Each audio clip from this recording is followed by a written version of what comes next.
Hey, welcome to episode 18 of Idiocracy Talk Radio. Still alive. I am Dr. B. We got Matt and we got AKA Josh, also known as Damn Gina. Damn Gina? Damn Gina. We got a lot to talk about today. We're going to be talking about week 2 football recap.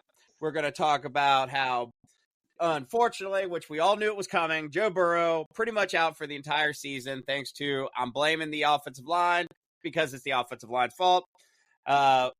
Reds possibly choking, even though they were handed the wild card. I don't know. We'll see. And then on top of that, unfortunately, we do have to cover, because people are stupid in this world, but if you are living under a rock, which I was on the day it happened, and I wish I didn't know about it, but unfortunately, Charlie Kirk was assassinated. We will talk about that and many other things on this episode of Idiocracy Talk Radio.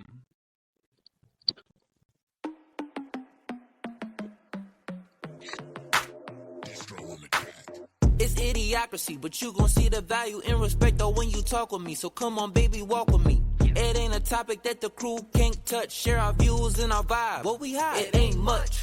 This ain't bluffs, this the crew, yeah, we got it. Share our thoughts and our views, we can't stop it. Said this ain't bluffs, this the crew, yeah, we got it. Idiocracy, tell us what's the topic, yeah.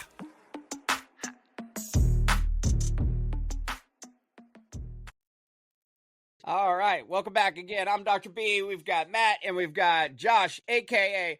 Damn Gina. So we're going to start with the easy stuff because I feel like we're going to spend a lot more time on the other stuff here in a second, but let's just real quickly.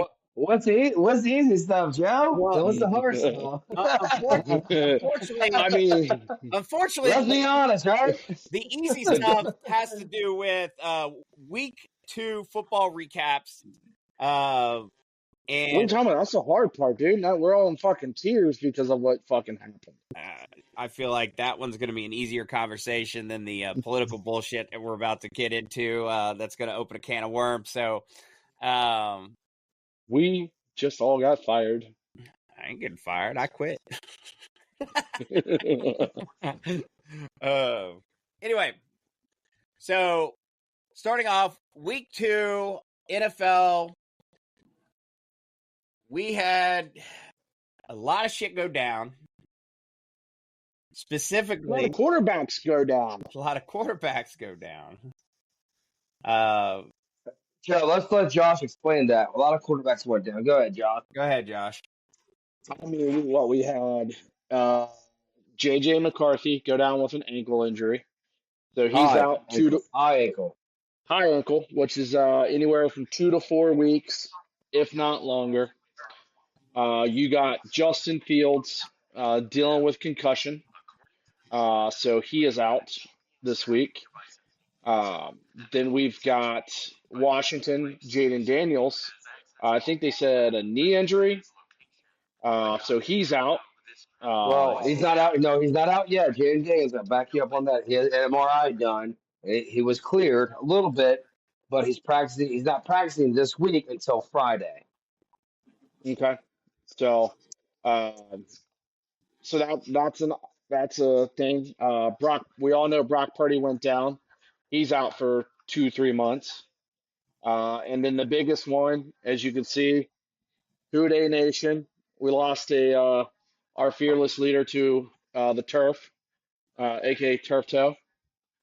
So he's out at least 3 months as the minimum. But I think if the Bengals are not in the playoff contention when he is eligible to come back, I don't think he needs to come back for the last 3 games of the year. So, to Joe, your point, out for the season. Yeah. Oh, no, I agree with you wholeheartedly, Josh, that if, let's be real, if they're not even knocking on the playoffs door, there is no fucking reason to even bring him back this season, short of you just want to waste time and let him get injured even worse. Oh, let's back that up for one bit, if I may ask. So I have not heard about Brock Purdy being out 2 to 3 months. Is that Yes. clarity today, or where does that come from? No, that. Now we got to fact check It, everything. yep. No, you can fact check it. It might be 2 months. Um, I can't remember what exactly got injured, but No, you're I good. can't It's look. just making. No, you're just making sure. Just trying to fact check anything because I haven't heard Yep. anything. Yep. I don't know if you got an update later. I mean, I just heard about Jimmy Kimmel like 10 minutes ago. So we got that's a different Talk about discussion. that. We'll talk about that. Hold on.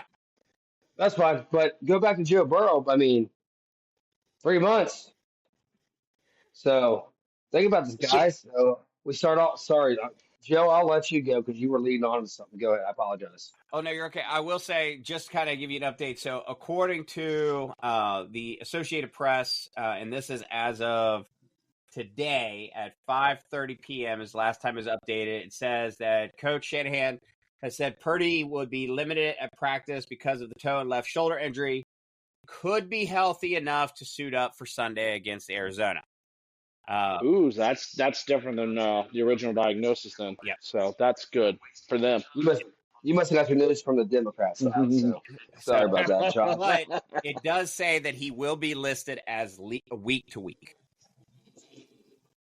So I might have misread the 2 to 3 months. It might have been 2 to 3 weeks. So Well, no, like I said, if they no, don't that's a put him big on difference. the if initial they could have didn't put very him, well been. well, if they don't put him on the IR, he's not out for 4 weeks. So we know Correct. that for a fact. Right. So we know as Yep. much, like you said, week to week difference. But if he's actually fully injured, they would put him on the IR where he's out for 4 weeks, and everybody would hurt in fantasy football. Let's get that new quarterback. Right. Well, yeah. I mean, so he missed Sunday's game already. So that was one game. So Yeah. he missed. So Well, the thing is, that 2 to 3 weeks. Yeah. yeah, but the thing what I'm trying to say is they would have to put him on IR before that game started. Yep. So now it's starting. If they put him on IR starting like the next couple of days before Sunday's game, this Sunday game will be included if they play Sunday. Or they play Thursday or Correct. Monday. Yep. Right. So that's the thing. Uh, But let's get to the big news, right, Joe? but yeah, so Joe Burrow, and unfortunately, we all saw it coming. I mean, we didn't know when it was going to come, but unfortunately, we knew it was coming eventually because, let's be real, they put up the stats. I don't know if you guys saw this, but they did the comparison stats of Joe Burrow with Andrew Luck, and holy shit. About the same. Actually, Burrow's worse. Mm-hmm. I can see Burrow pulling Andrew Luck in the next year or two if he continues to get injured. I don't. I think he'll get tired of doing rehab. Yeah. Which I don't blame But him. what? But that's bullshit. I mean, dude, he wants to fill his trophy case though with comebacks of the year. Come on, think about that. So just to give an example, okay? Just to give an example, and this, I mean, all of this that I'm throwing out here is because I've been advocating forever that fat fucking piece of shit offensive line needs to do their fucking job. Okay. So let's take a step back, Junior. No, Take no. it back, Junior. Come on. Nope. You're gonna have a bad. You're allowed to have a bad attitude. Don't get all Democrat on me right now. Hold Relax. on. Let me give the stats and then I'll let you. So Andrew Luck, out of 6 seasons, had 828 QB contacts, which means that somebody made contact with him. Okay. Burrow has had 634. So Luck wins that one. Not a stat I want to win, but he wins it. Contact percentage, 21% for Luck to 20% for Burrow. And here's where it gets fun. 174 sacks for Luck, 201 sacks for Burrow. Okay. How many years was Luck compared to That's Burrow? 6 seasons. That's 6 seasons 6 compared seasons. to Burrow's 6 seasons. Okay. That is disgusting. Well, 201 to what? 167, you said? 173. so 173. to say this though, Burrow does cause himself sacks. So how many? That would be the interesting line to see how many actual sacks that the offensive line gave up, or if it was just Burrow holding the ball too long or anything like that. Because I think Matt, you're in agreement with this, that Burrow does hold the ball a little too long, and he causes some of his sacks instead of just throwing the ball away. So one thing I want to go back on before we move forward on this is when did Luck come into the league and when did he retire officially? I think Luck it made it 7-8 years.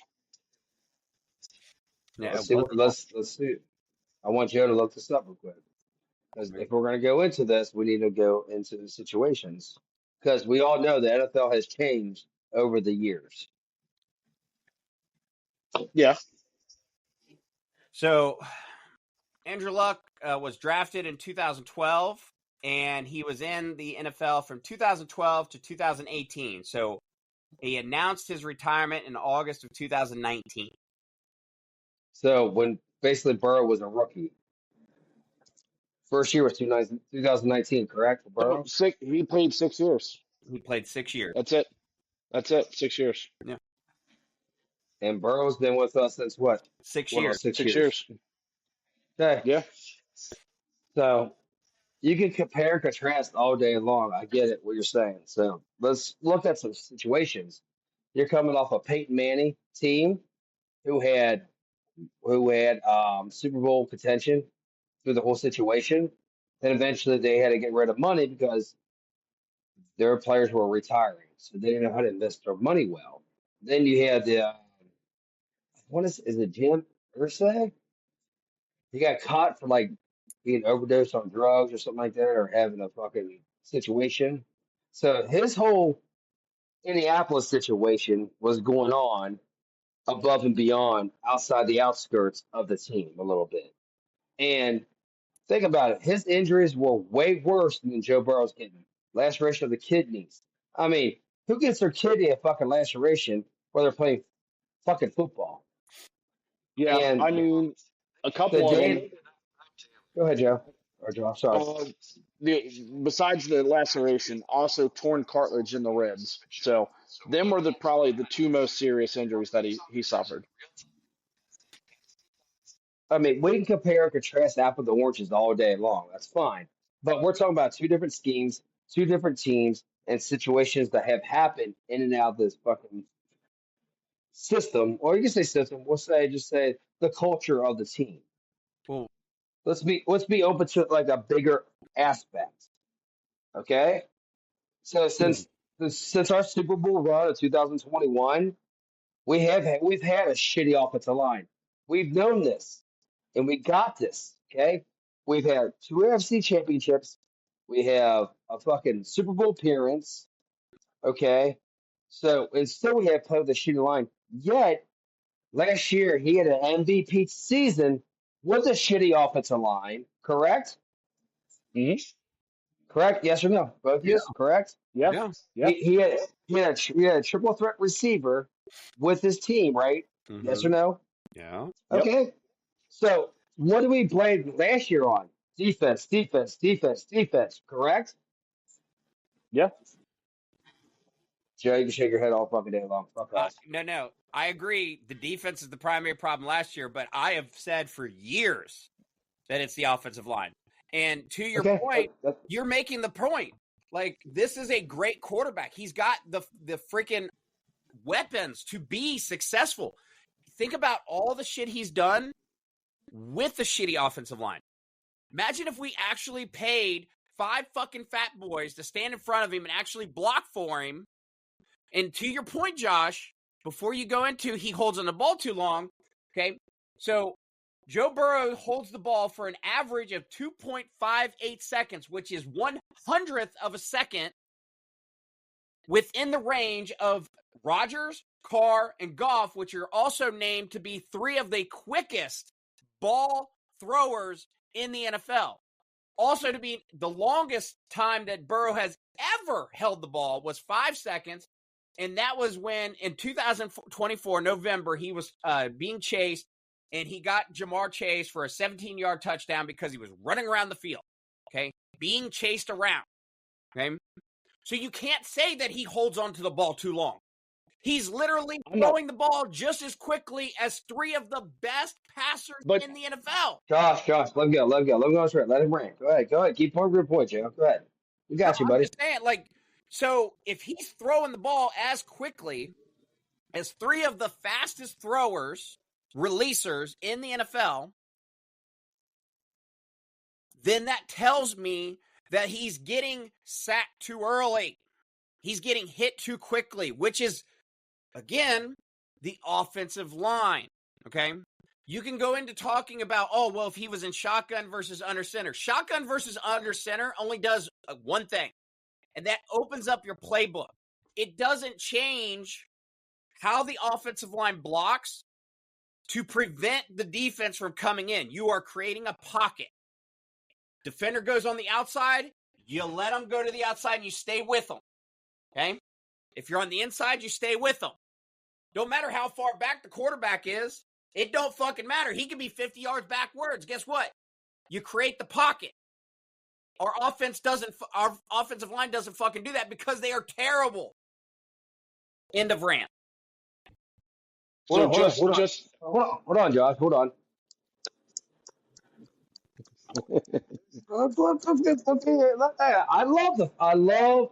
I love the spirit of Joe. He's not wrong by any meters whatsoever. I love the way you feel passionate about this team. It's not the Reds where they screwed you over your tickets. I get it. But guess what? At the same time, we all feel the same way. But I'm going to pass this on to Josh because he needs a moment here to express himself. Because hallelujah, we got an amen from the fucking choir. Go ahead, Josh. You kind of now I kind of should no. I mean, we can't honestly say the Bengals have not tried to fix the offensive line. They've gone out and signed free agents. Right? Fix that head, Joe. Fix that head, Joe. Straight up. They have. Orlando Brown Jr. was a good signing at the time. We tried to do La'Nal Collins or whatever. He failed. We got Ted Karras and Kappa. Big Trent Brown. Trent Brown last year, but he got injured. I mean, so the Bengals have tried. But I think the problem is our scouting department is fucking shitty to where some of these players probably weren't the best on the market. So we're just paying these guys to hopefully we can get them fixed. It doesn't work that way. I agree. So go above that, Josh, and name those people who hires that scouting department. Mike Brown and Duke Tobin. Oh, wait, hold on. We don't have a scouting department. It's Duke Tobin. Right. That's it. Oh, no, where to go? Well, compared to like to before you go, Joe, look at the Eagles scouting department. They continue to put good offensive lines out there for Jalen Hurts. Because they actually have people to go out and look. You're right. They've got a big scouting department. Jeffrey Lurie, he makes fucking fantastic trades when he needs to. Like that's how they got AJ Brown. He works the trade market. He works the free agent market. He works the trade market, and they have a big scouting department to help them do that. Compared to the Bengals, we ain't got shit. You mean tell me their GM does work? Our GM does work, but he's also the owner, and he's an idiot. Hold on. It sounds like your offensive line talk too a little bit. Sorry. I mean, it's almost laughable as like the Dallas Cowboys, right? Jerry Jones, he wants to take credit for all that stuff in Dallas 30 fucking years ago when they won the 3 Super Bowls. They haven't done shit since. Yes. They can be a playoff team, but they haven't won anything. They can't win in the playoffs. Yeah. Jerry Jones. Oh, yeah. Mike Brown. Yeah. Jerry Jones. That's all they care about is this. Oh, 100%. The only 2 owners in the NFL league that don't have GMs, they let them do their job. Yeah. So they themselves. Joe, you're not allowed to talk for the next few minutes because we're going to prove you wrong here in a minute. Now, I think Josh can bounce off me a little bit here, but think about this, okay? 4 fucking years we go on talking about this shit. If we actually go be honest, almost a decade, we did not have an offensive line. But guess what? We made it to the Super Bowl. We made it to 2 AFC champions. We have a better record on Patrick Mahomes in general. We have multiple wins in the playoffs with a great record when Joe Burrow is healthy, correct? Yeah. Okay, so think about this. So I'm not going to take, I mean, I heard this today on Tony Pike, and I'm not going to, this is where I'm going to reference from. I'm going to take from them. Like, is it the system? Is it Duke Tobin? Like, Can't can't see read shit. it, dude. Can't see shit. I have a small wiener. That's what I said. That's That's what what I I. That's all I can see too. That's all I can see too. You can't see anything, Joe. Can't see anything. It's okay though. No, it doesn't matter. It Still just can't. blocks out. Your background's blurring you out. You have a fake background. You tried That's right. and failed. So What it says Just is like your offensive line. it's Just like your offensive line. success. coaches So suck big ones. So I'm not a big football on like knowing the playbook. I watch football because I love football. I played football, but I don't know the terms and schemes and stuff like that. But I have played before, but I'm going to say just flag football. So things I'm trying to see is my scheme is when you're going 5 wideouts, then you have no one in the backfield or on the side to protect you, and you're going 5 offensive linemen who constantly fail. Is what Joe's saying. Why is that your main scheme? Why? You got 3 paid receivers in the offseason. Not 1, not 2, but 3. Gesicki, correct? Not a Yep. receiver, a receiving tight end, correct? Yep. Agree or disagree? T. Higgins, correct? Then Yep. your big number 1, who's my boy, Jamar Chase. We love him. The guy does everything we want him to do for a team, what his pay is for. And he proved it with a backup quarterback on fucking Sunday on his shoulders carrying the fucking load. Now listen, it doesn't matter. Jake Brown still threw 3 interceptions that fucking day. Okay? And guess what our defense has done the first 2 games? Stepped up 4 interceptions. Right?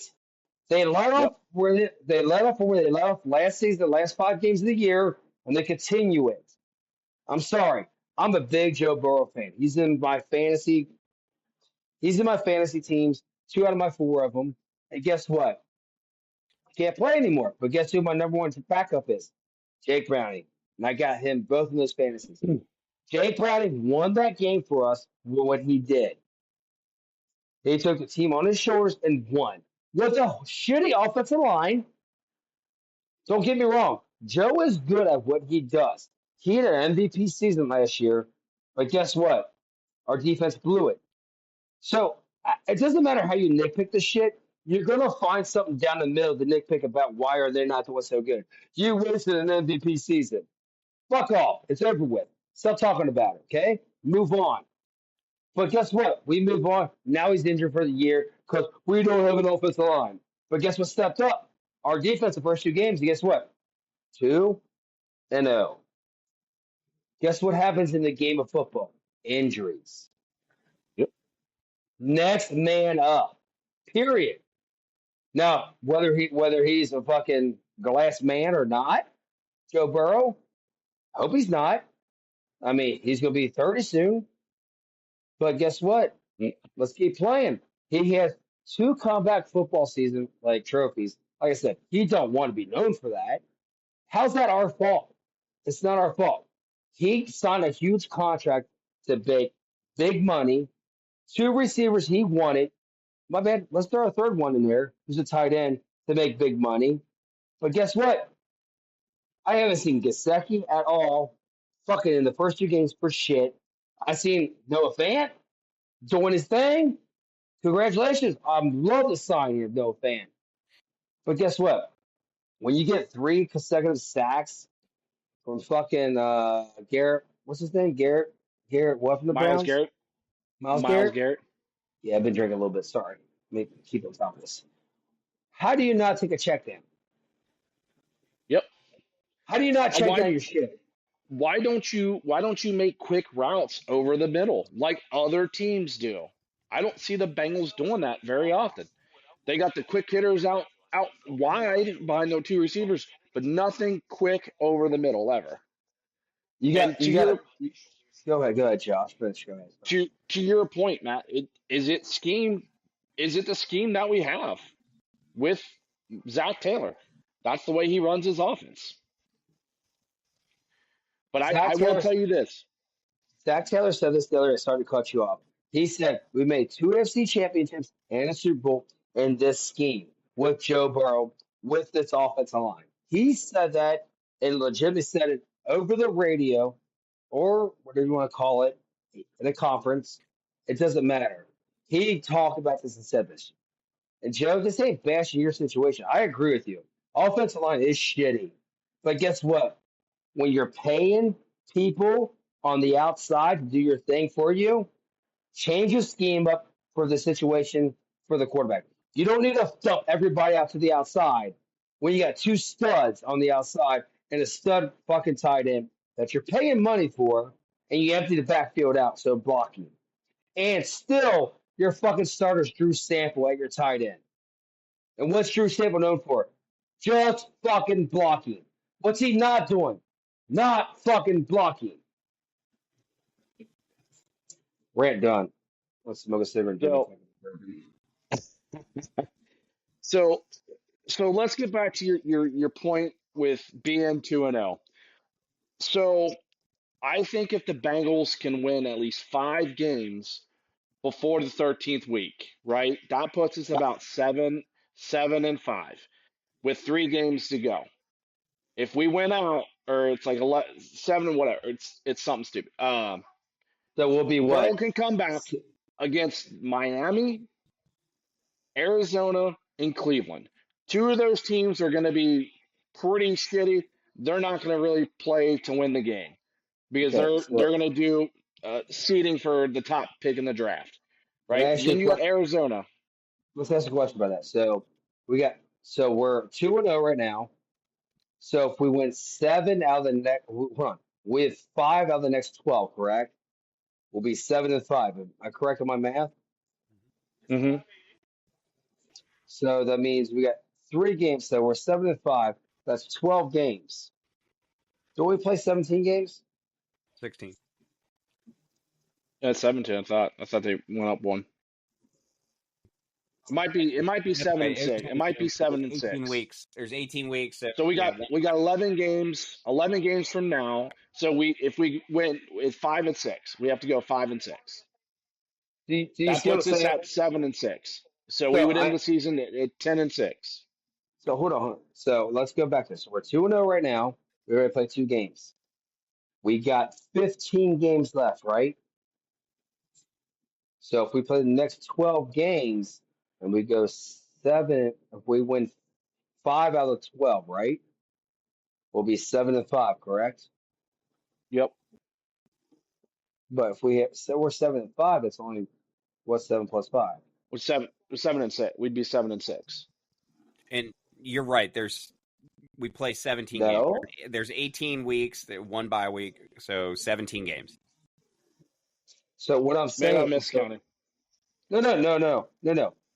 This has been mind-boggling shit out of me all day because I've heard this on Tony Pike today. I've heard it on ESPN today that out of the next 12 games after our 2-0 start, if we win 5 out of those 12 games, then Joe Burrow comes back for the last 3 games.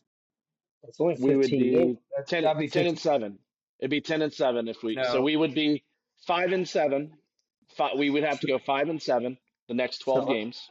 Let's go to the future here. Let's go to the future here. 7-7. That'd put us at 7-7. And then if we win the last 3, that puts us at 10-7, which could be a potential playoff spot. at 10 So, and 7. so you're telling me Jake Browning, all he has to do is go for the next 12 games, go 5-7. Correct. Which, to be honest with you, I almost think Jake Browning, this offense with him, it almost works better with him in it because we can put him under center. He can bootleg. He can do more of the play action to where I think, because that's his strength. That's more of a strength for him. Burrow likes the shotgun. Was Burrow's strength in college. That's what he ran out of college too. He wasn't a big out of under the center to where Jake Browning was. So that might help. That might help him a little bit. I think Browning can do it. I honestly do. We have some very winnable games. This Sunday is a very winnable game now. With Carson Wentz coming to play. Yes, and their running back, their main running back out. So also, too. Yep. We've got the Jets in there. That's a winnable game.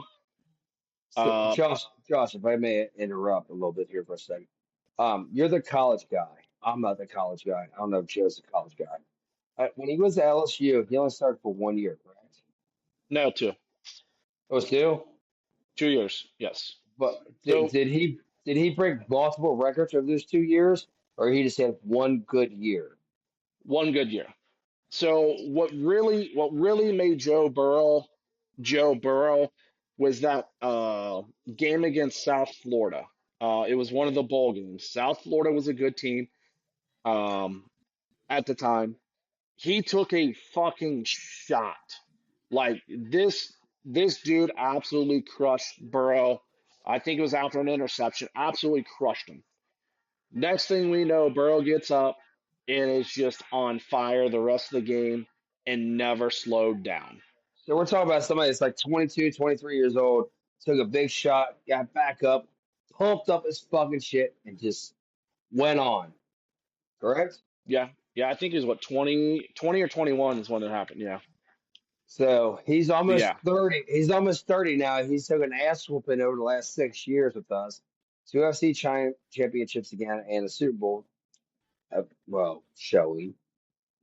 And has good record against one of the fucking future, let's say, Hall of Famers and Patrick Mahomes. Has a winning record against him. Just took all these shots. Let's figure about this. His offense is a shotgun offense at the end of the day. This is what Correct. we run. This is what we run through Joe Burrow.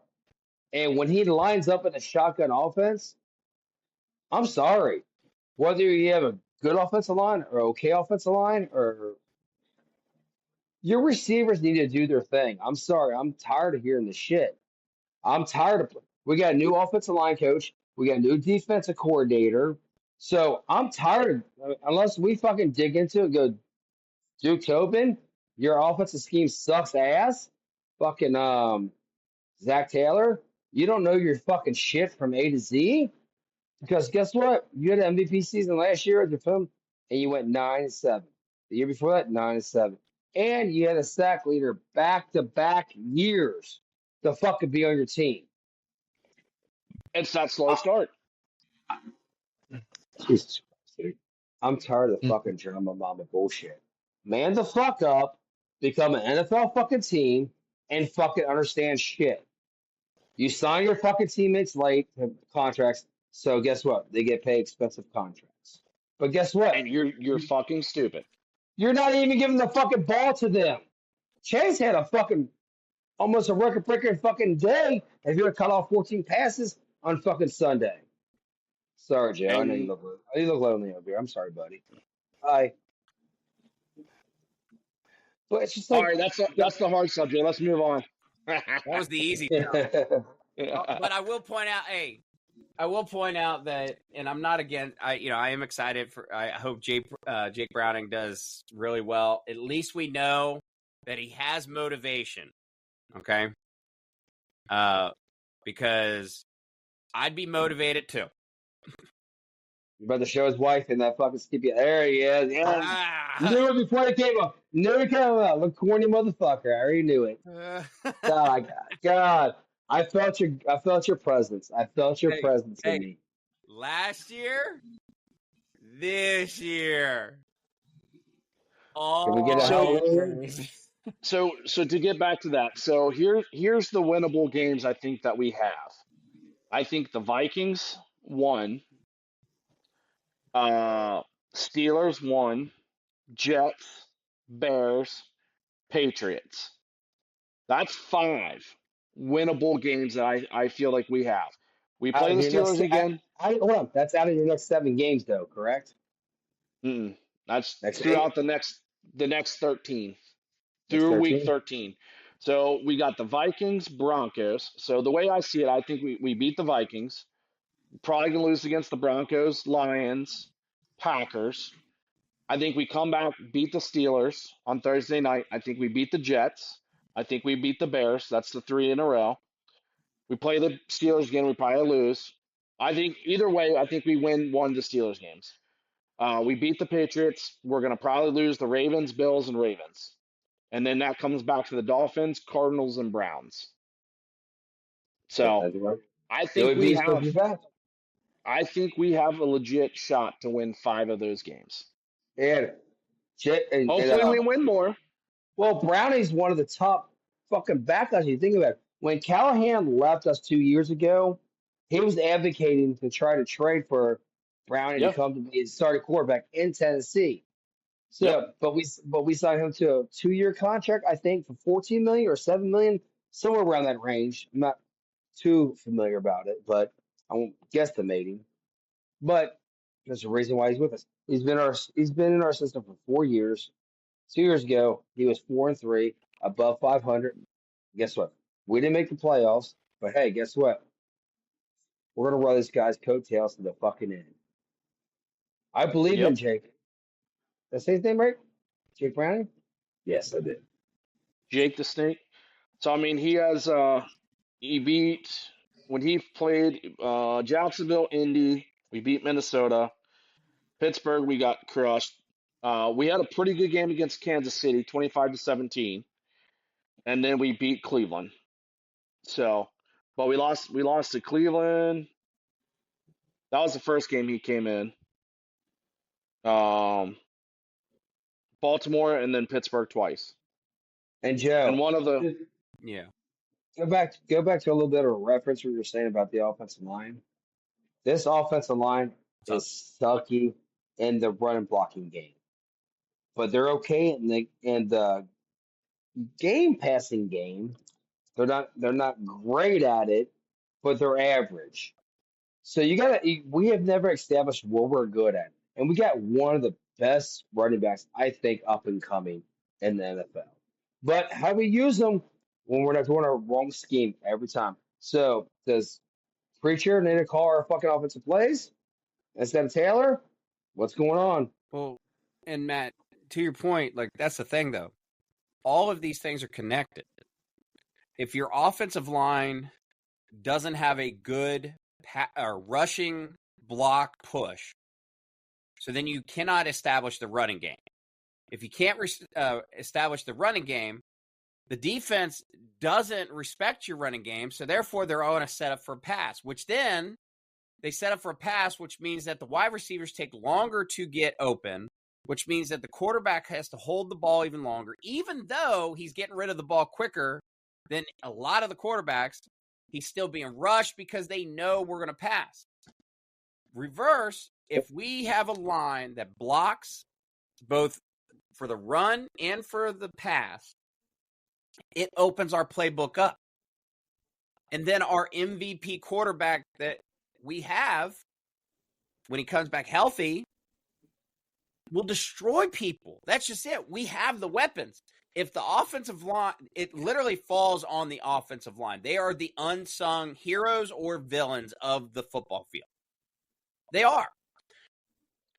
I'm not going to disagree. It starts in I could put history's best wide receiver Hold on. on the Hold on field for a at second. the Hold on time. for a second, champ.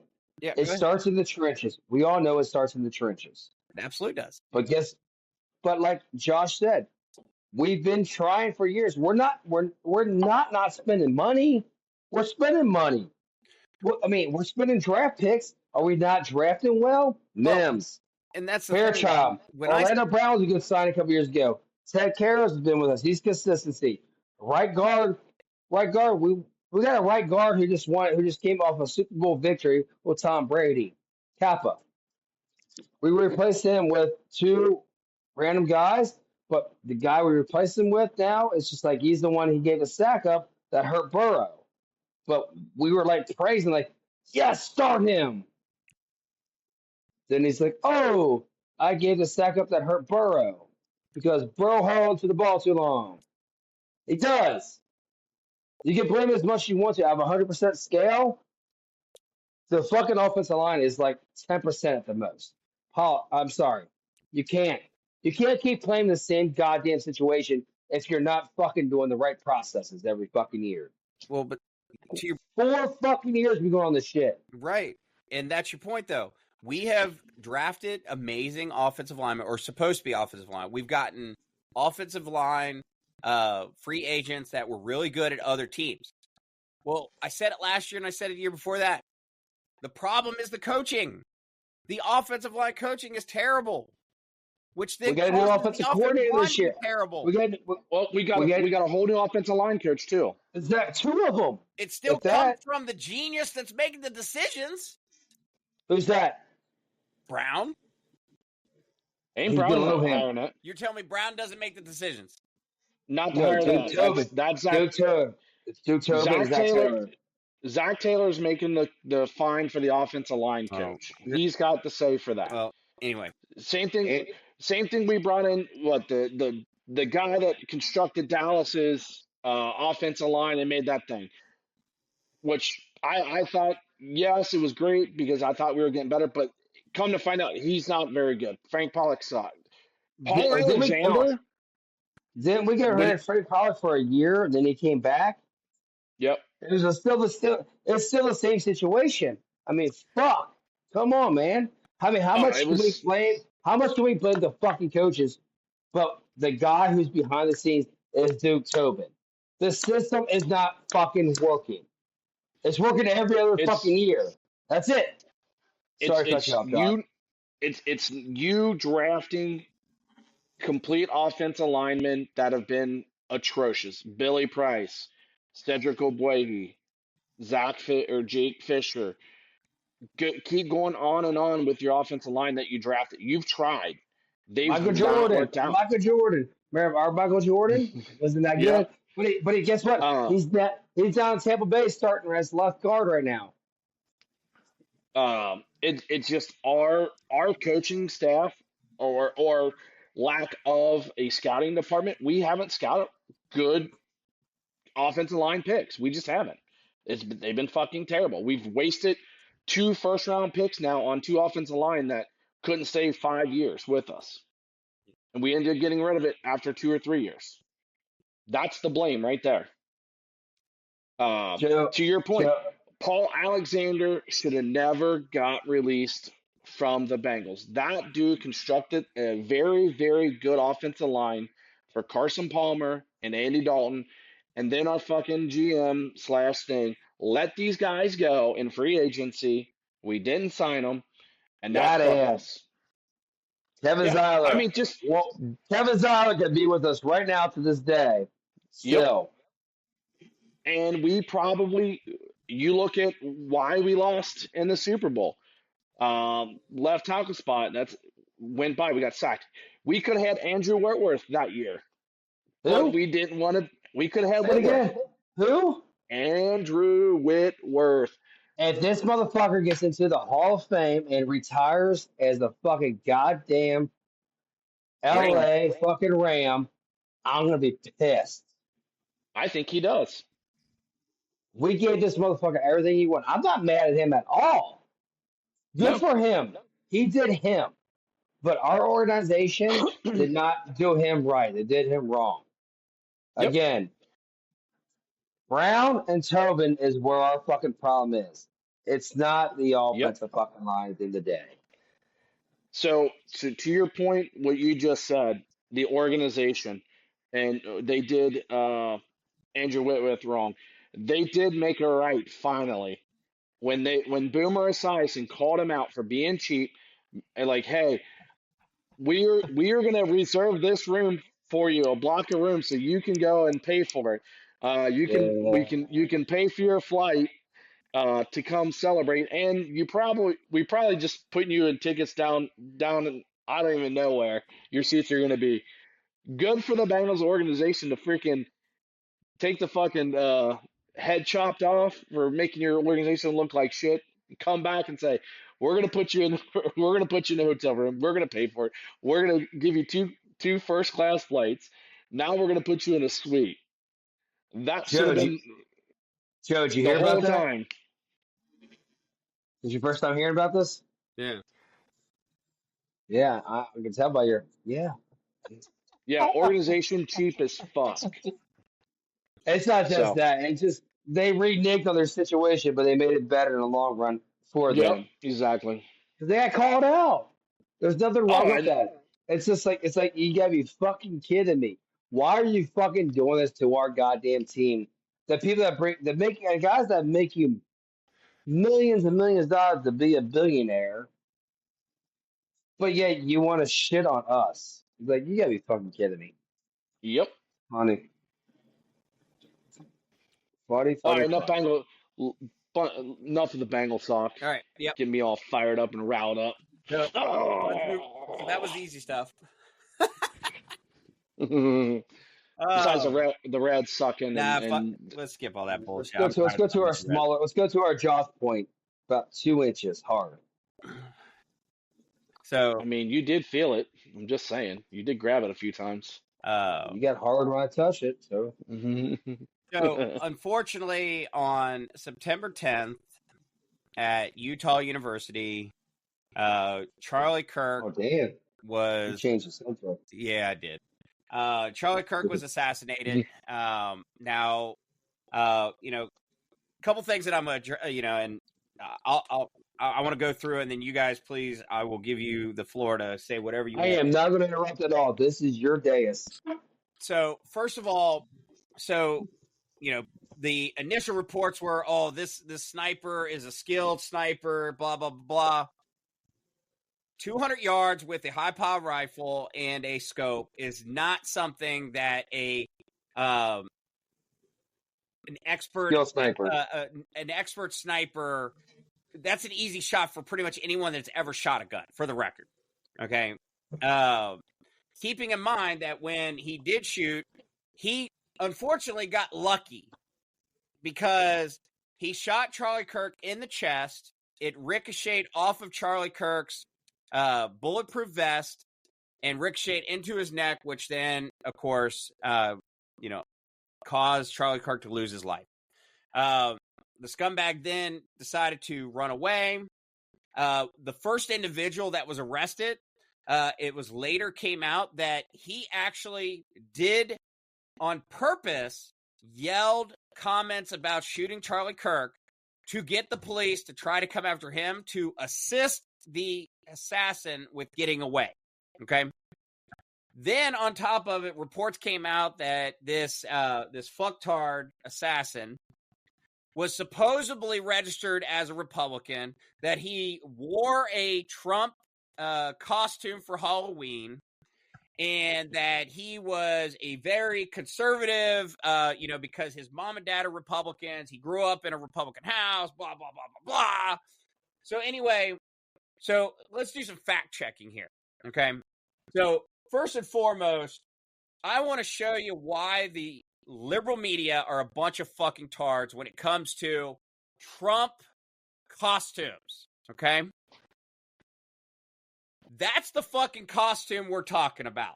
Him riding on the back of Trump. That's not him dressed up as fucking Trump, okay? And on top of it, the little boy next to him, I'm glad they blurred out his picture, but he's also dressed as a fucking sniper, by the way, okay? So there's fact check number one. You got the liberal media. To get it right, basically the costume was together costume to where he's hunting him riding Donald Trump. Yeah.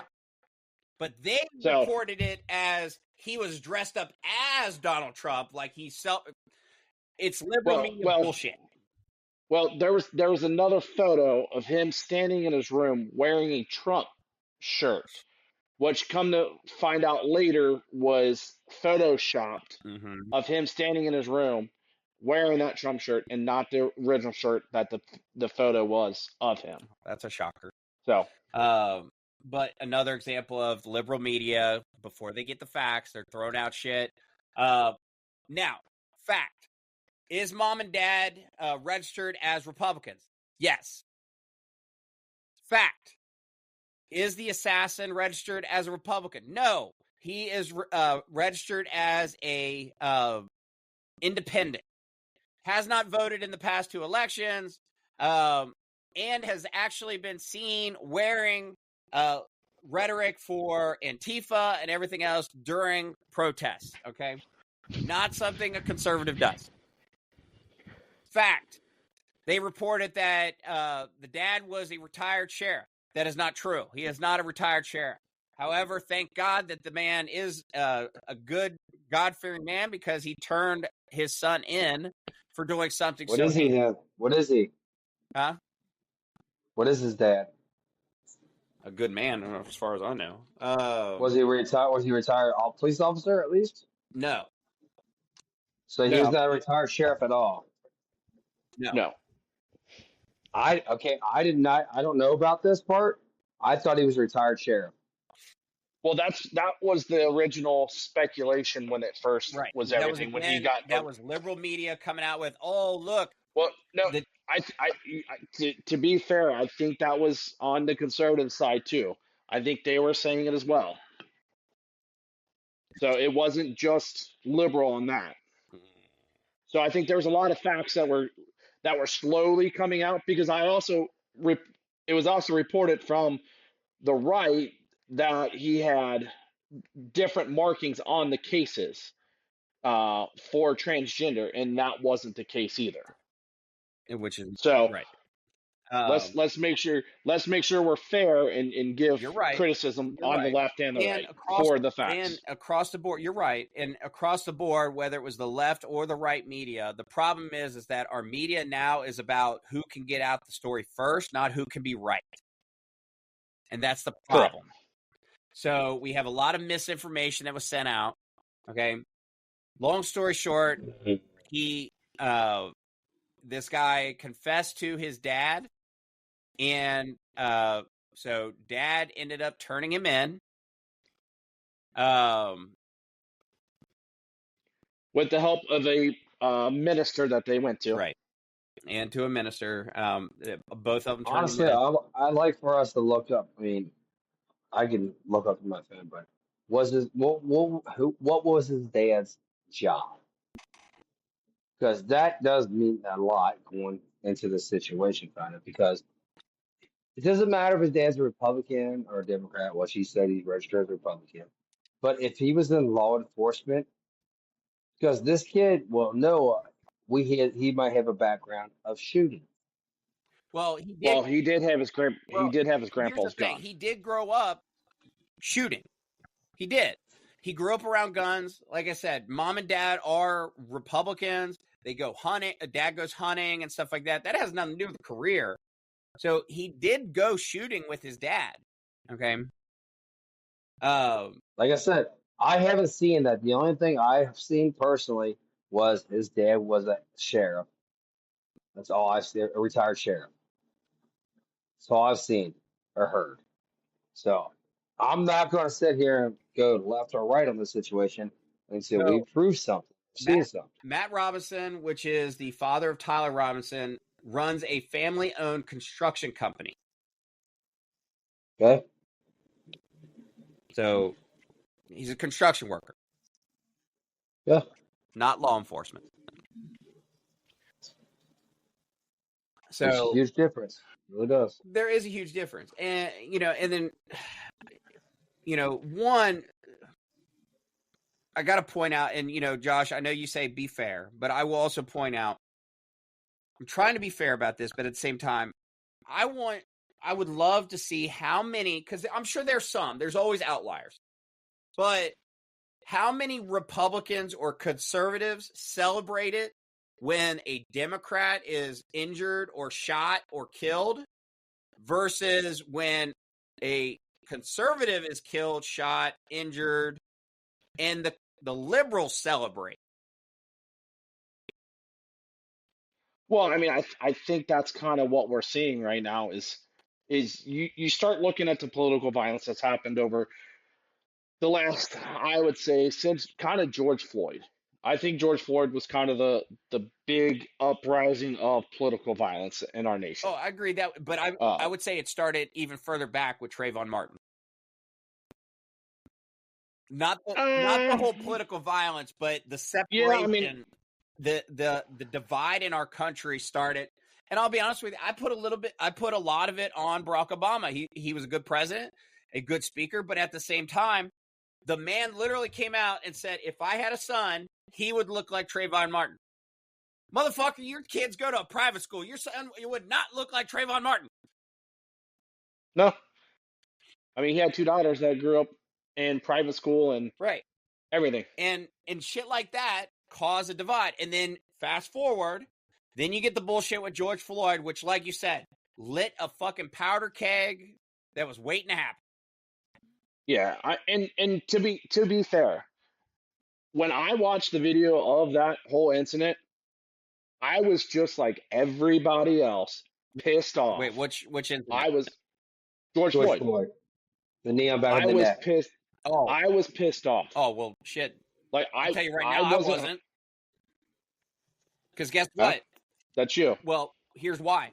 One, that's a trained maneuver. Okay. Two, George Floyd was saying that he couldn't breathe before he was ever touched. Well, I'm saying the original. But you are getting stuff after the fact. I'm saying my first initial reaction when I seen the video. Even my initial video, when I first watched the very first video that was released, where I see an individual, I don't care if it's black, white, purple, brown, an individual fighting. He was both. He was purple and black. Fighting with the officers to the point where they got to get him out on the ground. He continues to fight with them. Guess what? It's an approved move. It's an approved move, but the original video that you seen, all you seen was the guy on the neck, and you could just tell at that point, you could see him pretty much die at that point, right? That was all they showed. Then after a while, then you started getting the whole picture of everything else that transpired. Didn't know he was fighting with the cops. The only thing I knew was the guy, his knee was on his neck. He said he couldn't breathe, and then he died. That was all I seen. So yes, I was very, very upset about it. Knowing, yes, it is a legal police maneuver. Completely understand that. But you had three other officers right there, not really doing anything, kind of keeping the crowd back. You know, you got to think of that initial reaction. Yes, I was very upset. I was with just about everybody and pissed off. But I wasn't pissed off to go out and start burning shit down, burning cities down. I watched it on the TV. I was here with my kids. I told them, look, if you ever want to go protest, if you want to protest this, I don't care. Do it peacefully, because the minute you take a brick and you throw it through a window, your message is pretty much gone at that point. I agree. You lost the battle. I agree. And I told you that with your Facebook. As soon as somebody takes it personal, they lost the battle. So, and I agree with you, but you're also making the point that, I mean, like we just said, the media, left and right, the media is all about getting the information out there to be the first to the story, not to be correct.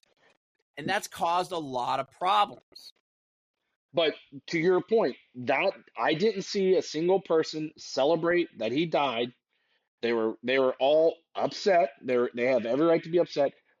They went out, expressed some concern. Some people were doing what they needed to voice their opinion, but they didn't go as far as a lot of people did. A lot of people went a little too extreme and started burning cities. Same thing with Charlie Kirk. Well, Everybody on the left that I if you're know going to compare, was celebrating it. if you're going to compare apples to apples, George Floyd, they burned cities. Okay. Yes. Yep. The Ukrainian little 23-year-old girl or whatever that just got stabbed in the neck on the subway. None of us went out and protested and burned cities. Nope. Nobody. Okay. Now fast forward. Minnesota politician gets attacked. I didn't see any conservatives celebrating, saying, "I got you, fuckers." Didn't see it. Well, here's the one thing that a lot of people don't realize was that girl was breaking from the Democratic Party a little bit. She was siding with Republicans on a certain issue, which would have affected that issue for the Democrats You talking about the during Minnesota? that time. Josh, clarify what you meant by little girl. You mean the Minnesota incident, correct? The Minnesota, not the Ukrainian. Correct. Yeah, the Minnesota incident with the two Democratic You said little girl, so make sure you make that right. Clarify. Sorry. But that Minnesota politician, same thing. Even though she is aligning with some ideas, she's still a Democrat. No conservative celebrated that she was hurt, killed, anything like that. Nobody celebrated that. Then you got Charlie Kirk gets assassinated. People are throwing up arms, proud that he passed away, all this other bullshit. Then you've got liberals that are throwing out, we're complaining about Charlie Kirk, but no one said anything about the school shooting that happened, which is funny because, and I don't mean funny because of school shooting. I mean funny in the sense that they bring that up because ironically enough, the reason that the media didn't report that, do you know why they didn't report about the school shooting on the same day as Charlie Kirk? Why? They did. No, to the extent that they did for all other school shootings. Oh, yeah. Yeah, they didn't do that to the extent. It didn't meet their narrative because the only person that died in that shooting was the fucking shooter. He shot himself. The other two were injured. They went to the hospital. The only one that died was the fucking shooter. That doesn't fit their narrative. Funny thing is, they happened in the same state. No, it didn't. It was Colorado. Colorado, not Utah. Oh, I apologize. Yeah. No, you're okay. But they were within 3 hours. Sorry. Well, but thing is like people are like, the media doesn't want to cover that. Liberal media didn't want to cover it because it didn't fit their narrative. Because you got a political figure. It's exactly what Matt just said. You had a political figure. It was the bigger story at the time. Right. Well, that's why. It's a bigger story. And I'll be honest with you, on a quiet day, I don't think we see much of that shooting because, again, the only one that died was the shooter. Yeah. If more would have died, you would have seen a bunch of Democrats out there going, "Oh my God, see, we need gun control, we need blah blah blah blah blah blah." But it didn't meet the narrative. Go ahead, Matt. You guys don't drink as much as I do, but I want to give a salute to Charlie Kirk and his family. Salute. I got a Coke, so I got Mountain Dew. Don't matter, man. Salute. And I mean, the celebration. No, go ahead. I know you want to go. No, go ahead. Go ahead, Matt. Let's get to the family point.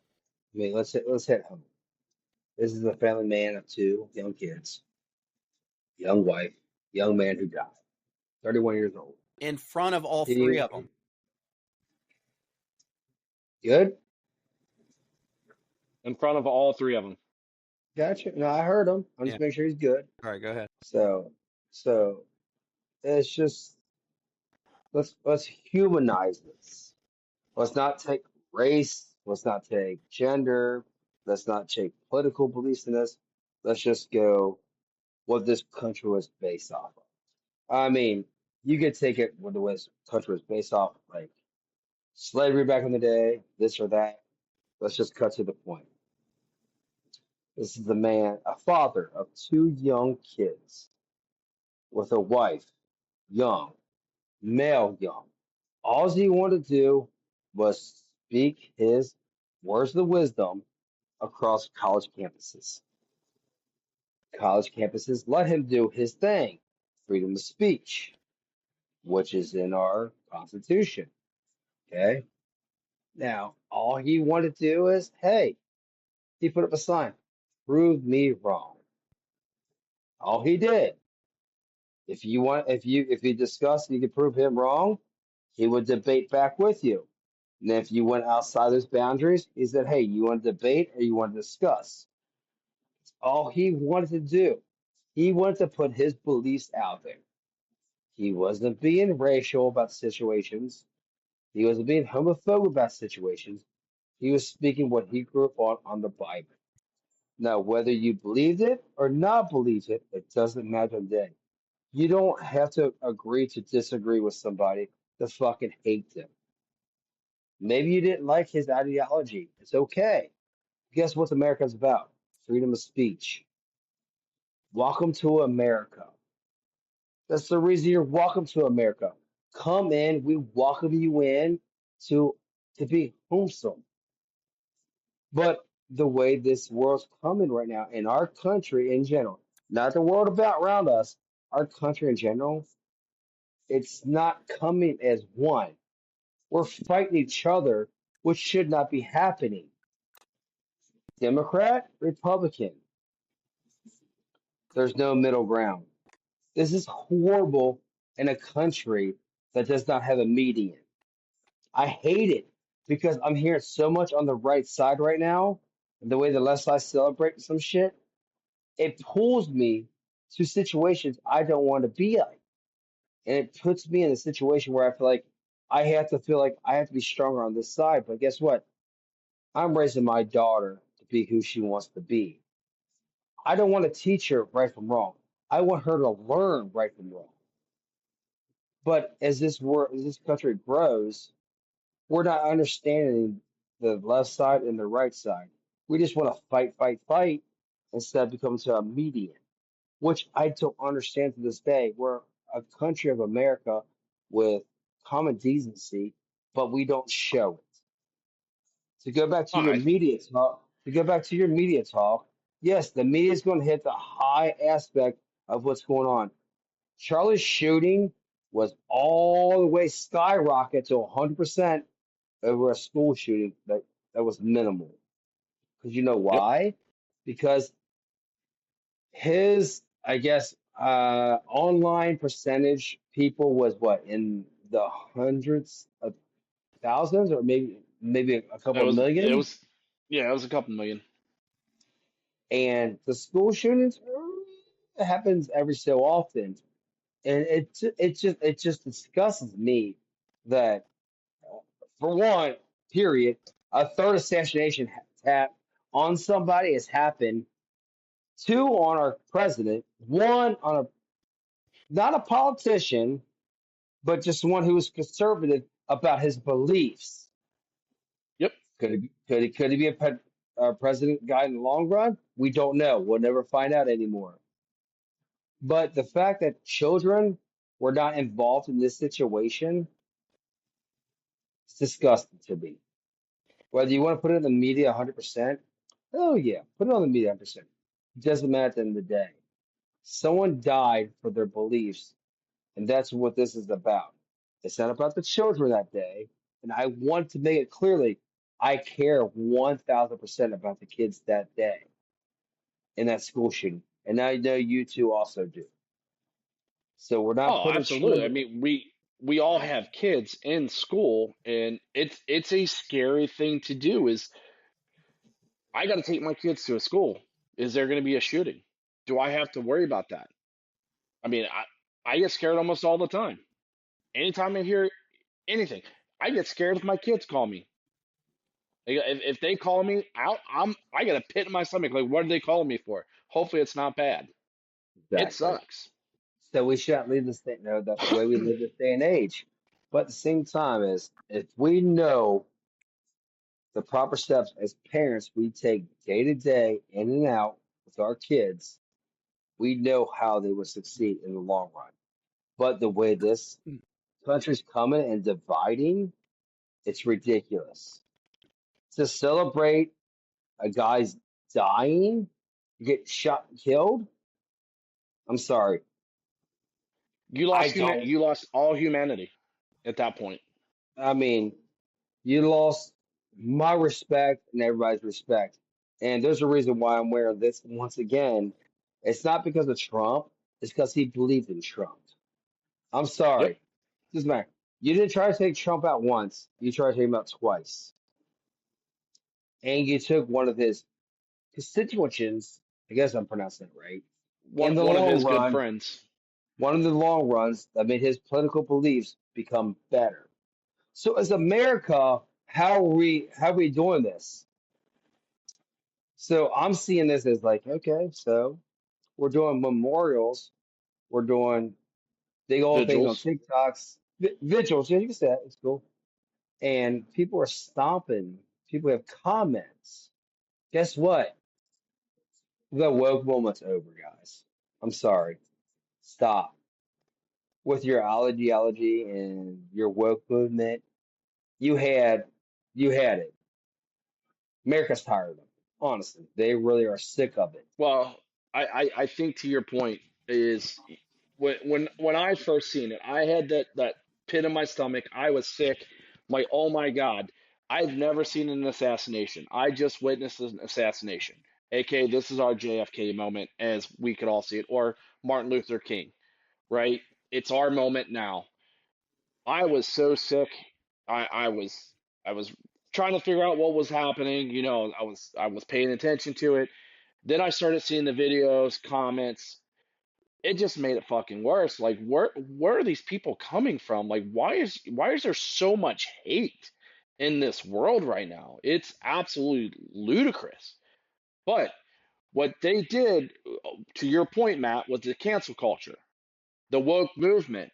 Now it backfired on them, and you've seen a lot of these people that celebrate it. Oh, thank God he's dead. Whatever. They celebrated it. They're getting fired. They're getting let go.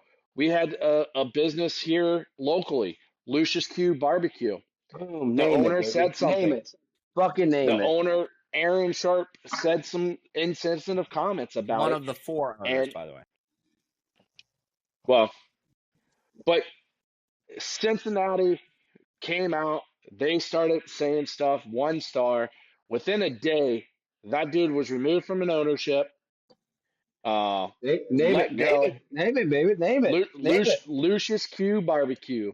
Well, Was But that business is it's screwed now because they lost their meat the company that they provide their meats. They lost that. They lost the stadium there you contract go. with TQL There you Stadium. go. There you go. There you go. So that's that's huge. So you say you don't the cancel culture. Oh, all these conservatives, they were so worried about cancel culture. Now they're doing it to us. Wait, no. You have every right to say what you want to say, but there is consequences of what you say. Can I get an amen? Employers, Can I get an amen? Go ahead. Sorry. Go hang ahead. on, Sorry. oh, employers can fire you for some comments well, and if it goes against their well, standards. and also, Josh, like you said, I mean, Joe, Joe, Joe, Joe, Joe. I want to cut you off because I think you're about to blow up here in a minute. Sorry, big man. Because Lucius Q, I want you to stay up in the rising, okay? Because your boss is a piece of shit doesn't mean the employees there have to suffer. You guys are doing a Correct. good job.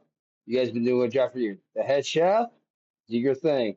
Because you got a shitty boss doesn't mean you should suffer. Anybody at that job, I'm sorry, you should be canceled. It sucks. But keep your head up in fucking situation. If your food is good as you say it was, I hope people come still. I ain't gonna lie. I'm gonna go to Lucius Q and I'm gonna eat one time. Because I love pure barbecue. And I'm not about one owner disrespecting the whole culture at that place because Well, of his political beliefs. I just like how all of a sudden they get rid of this owner without any kind of paperwork or anything. Did he take a buyout or what's really going? Is he still an owner? I'm just saying. I'm just saying I don't give a fuck either way, honestly, because they're going to take a huge hit away whether it happened or not. But Yep. why disrespect the people that are hardworking because your owner's a piece of shit? There's no I disrespect. I agree with mean, you. the TQL soccer got rid of your ass. You know what I'm saying? So obviously you lost a huge, you know, Well, people. and their distributor for their meat. Their So meat back, distributor canceled them too. so but at least so before they go under siege, I'm a big barbecue guy. I'm big and fat. I like to eat. I'm gonna go try it out now. You know, I've never heard of Lucius Q until now. So why not? You know what I'm saying? I'm not gonna blame it. If I get bad service, then I might have a response to that. But you can't blame the waitresses. You can't blame the cooks. You can't blame people that come You here and can't. prep work because you have one ignorant motherfucker destroy the whole company. And guess what? I get it. You did a buyout, you did a sellout, or whatever. You fucking transfer over to your wife because now she's the owner. It doesn't matter, dude. You're a piece of shit for what you said. Period. Now, I want to transfer this over to fucking Joe because I know he has some fucking shit to say, like a motherfucker. And he wants to invert Jimmy Kimmel in the shit too. Because when you open your mouth, guess who gets canceled? We did. Now it's your ass. Well, Joe, yeah, I want there's you. Joe, speak the truth, brother. Well, and before I go in my rant here, I will say, Matt, you're 100% right. Unfortunately, in these situations where you have owners and CEOs that make these comments, they don't lose out. Let's be honest. They've still got millions in the bank or hundreds of thousands. It's the little people that hurt. And like you said, I hope the owner does get actually bought out or whatever, because like Josh said, it's one thing to say he's no longer, I want to see the paperwork. Okay. Cause you can't just tell an owner you're no longer a part of, like, no, I still own this bitch. Like, you're going to give me money. But the waitresses, Can I the catch you cook, up? and all those Can I people catch? don't Can I deserve. catch you up? No, go ahead. Joe, let me catch you up. Let me catch you up for a second. Sorry, I really don't want to. But Go ahead. Josh and Joe, you guys like barbecue, right? Yeah. I love barbecue. I know you hate when it stings your beard, but I get it. Joe, you like barbecue? I absolutely love barbecue. I say because we know we're on this side. Let's go try it out. Why not? Because it's not their fault because they have the ignorant motherfucker who fucked their company up. Let's go support them a little bit. Let's go to our waitress and let's fucking say, let's see if she does a good job for us. Let's tip her well. I said we do a podcast from there. Why not? Fuck it. If you guys are in for it. Well, we got to have Joe bring the podcast stuff. Well, unlike he did Sunday. Here's the thing. No, we're not going there. We're going there, Mama J. We're not going there, Mama Here's J. the thing. In terms of doing a podcast from there, we would have to have permission from the restaurant. Yeah. Because Okay. it is a That's fine. private location. It's one thing to do it out on the street or something like that. But to your point, I am absolutely down for going and having lunch, dinner, whatever you want, trying the food, seeing how the service goes. If the waitress takes care of us, we tip the waitress, take care of them. And we do a review. And then we give a review. Give an honest That review. is perfectly legit. Yes. One bite, everybody knows the rules review. So, Joe, go on. I'm sorry to cut you off from that rant. I want you to rant on. Be your man. No, you're good. No, and I'm down. We need to schedule that. So it's on the books. We're going to do that. So, case in point, people run their mouths as we've all said, and long and behold, we're waiting for it to come out, and it finally came. We knew it was coming someday. But old Jimmy Kimmel decided to run his mouth about, and the reason I say we're waiting, because Jimmy Kimmel likes to pop his mouth off about a lot of political shit. And a lot of times he doesn't know what the fuck he's talking about, but he loves to spout his shit off because he has this platform and no one would touch him. Well, again, now the pendulum has swung the other direction, and guess what? Now you're being held accountable for shit you say. Well, hold on. Before you get there, let's just say this was not a ABC Disney decision. This was not their decision. Why did Disney in this shit? Because Disney owns ABC.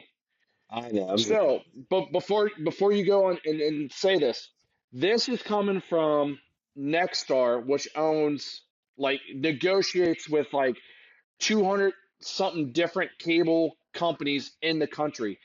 They said if you want to, we're not going to show any more Jimmy Kimmel shows on our on your channel anymore.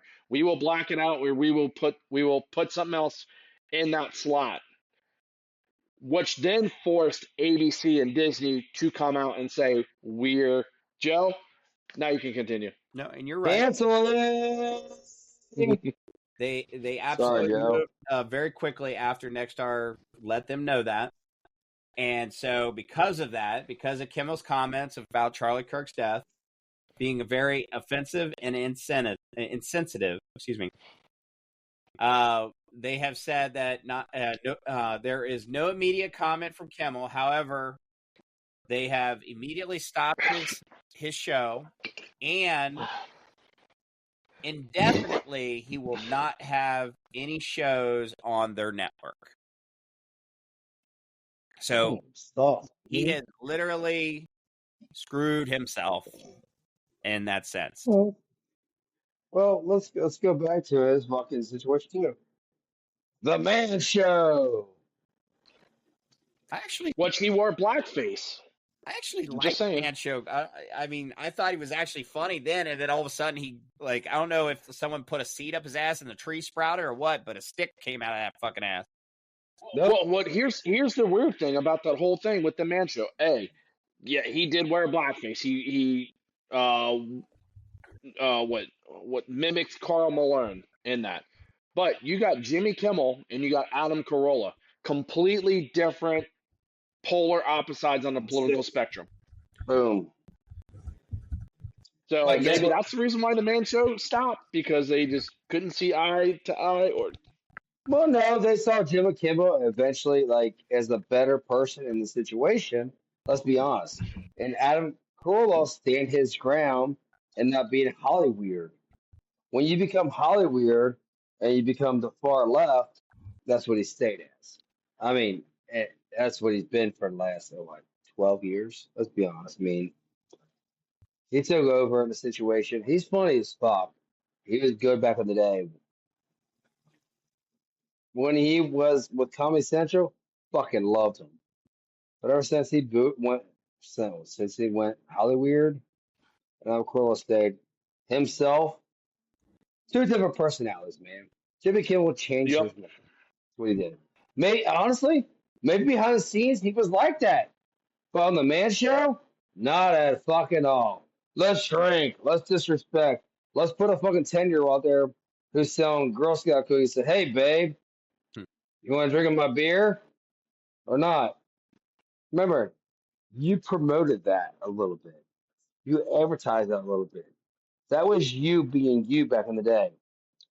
That's just like saying Biden back in the 70s when he was a racist. He was a racist. I don't know, 40 years later, he's our president now. Cool. Guess what? He's still a racist, but he can't remember it because he has no brain trauma. Like, I get it. Like, our presidents are shit to none right now. Our politicians running are shit to none right now, okay? But we have to vote on somebody from this fucking goddamn country, okay? But realize this. If you're only going by your own beliefs, you're not voting for the right person. You're going by your own political beliefs. I get it. You have a right to say what you want to. But think about your future of your kids.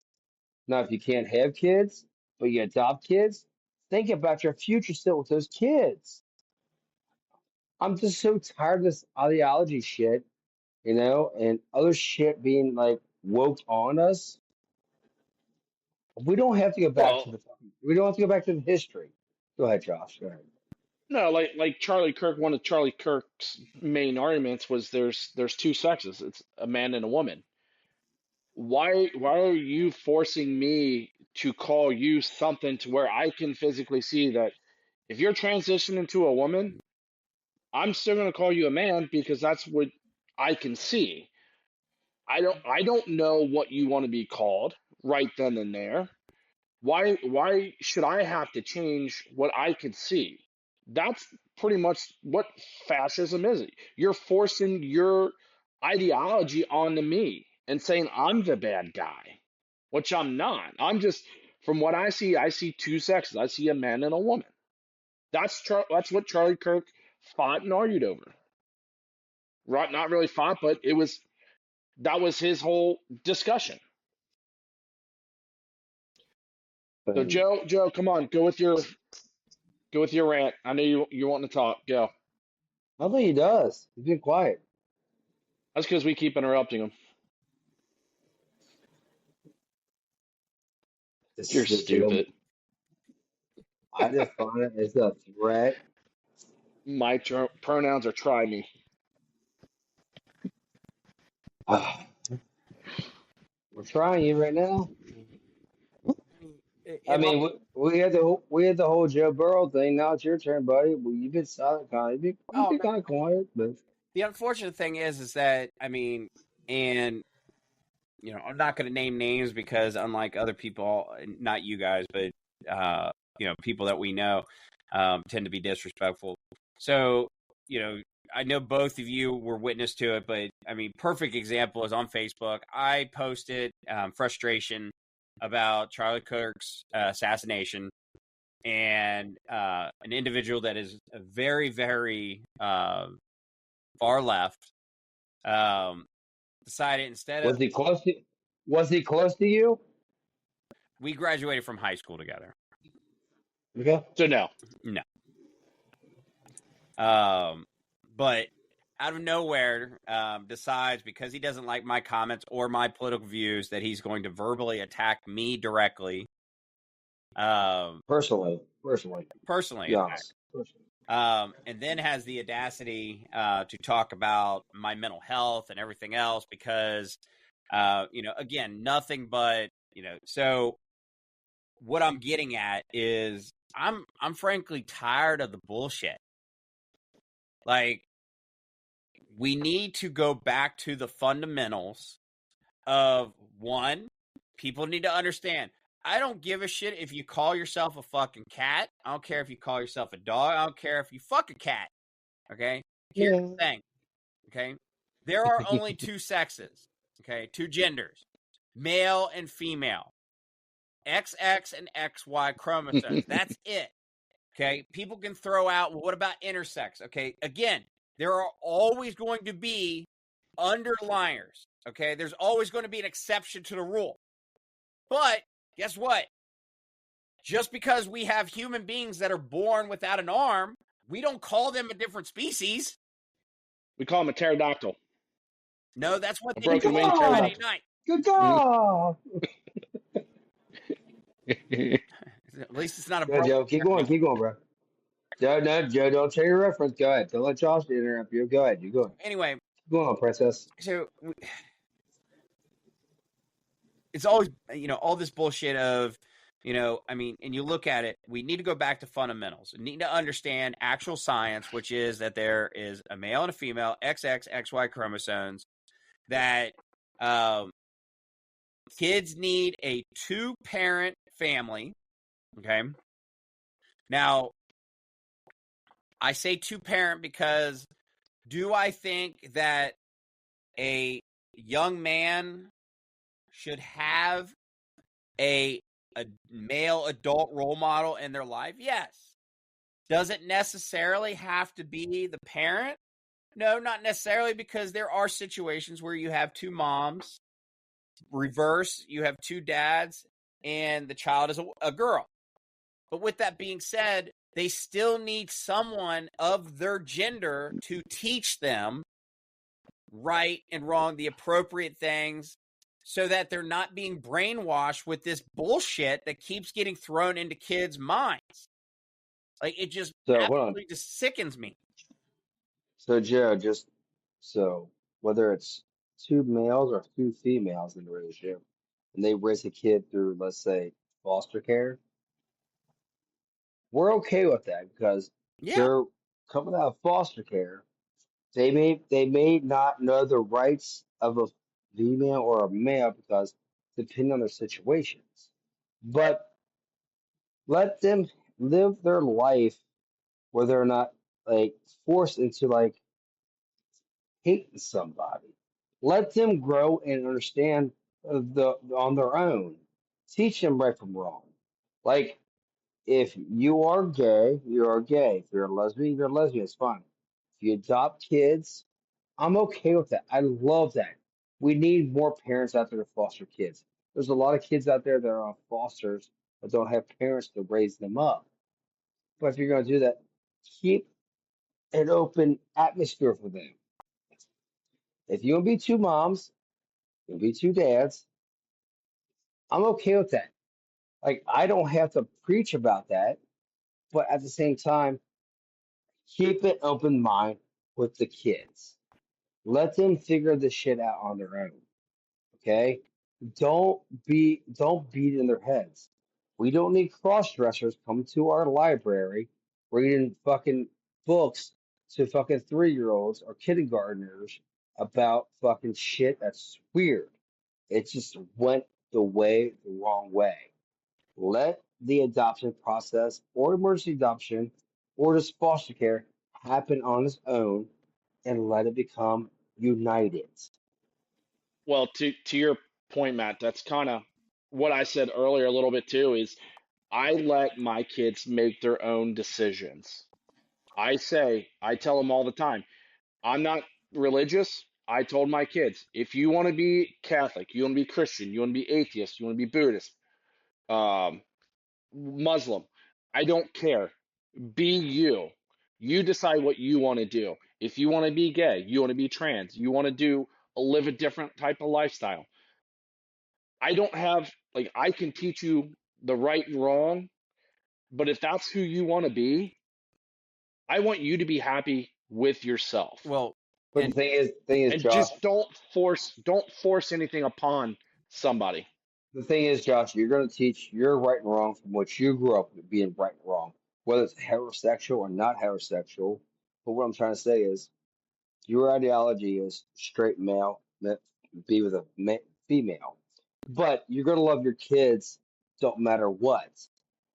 Some people look at that as like, no, you're discriminating. It's either our way or the highway, and that's the disgusting point in this day and age. Correct. Yep. Sorry to cut you off, Joe. no, you're okay. Like, I agree with you guys. Like, at the same time, you're kind of taking a different direction than I went.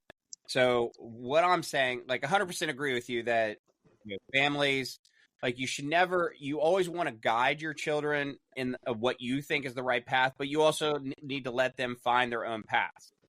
With that being said, Josh, you are a role model, whether you say something directly to your children or not. Your sons watch you. They see how you treat their mom. They see how you go to work and come home and how you treat them. They see what your expectations, how you react to things, how you talk about things. Reverse. They watch their mom, okay? So what they're watching is, no matter what they grow up believing and stuff like that, they're being guided because the boys are learning. Well, this is, you learn, your foundation is built on your home. You learn what love is from your home. And unfortunately, if you grow up in like an abusive home, unfortunately, kids, that's why the cycle happens, is because they have this mentality of, oh, well, my mom and dad love me and they beat the living shit out of me and burnt cigarettes on me. That must be what love is. So you learn what love is. You learn what the traditional things are. You learn what it means to be a man. You learn what it means to be a woman from the individual you look up to. So, Josh, your boys look up at you and see what a man is supposed to do. Okay? Your daughter looks at what your wife does, because now whether or not they follow in your footsteps when they become adults, that has nothing to do with, you have instilled in them the foundation of what you have grown up with, what you have learned, what a male and a female should do. That's all I'm saying. Is the reason I say is that So example, if you have two lesbians that either, whether it is through surrogacy, through, they have a child, great. I guarantee you both of those ladies are going, hopefully they are wonderful people and they're going to teach this kid some wonderful things. But if the child is a boy, those ladies, no matter how masculine one of the ladies is, cannot teach a young man how to be a man. Reverse, two men, no matter how great they are, even if one is slightly feminine or, cannot teach a young lady how to be a young lady. You can't.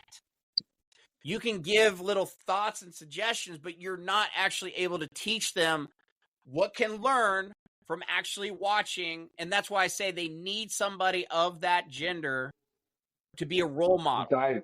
It might be a coach. It might be, God front to back. That's all I know. Unfortunately, nowadays, I really hope it's not a teacher, because most of the fucking teachers nowadays want to brainwash the fuck out of kids.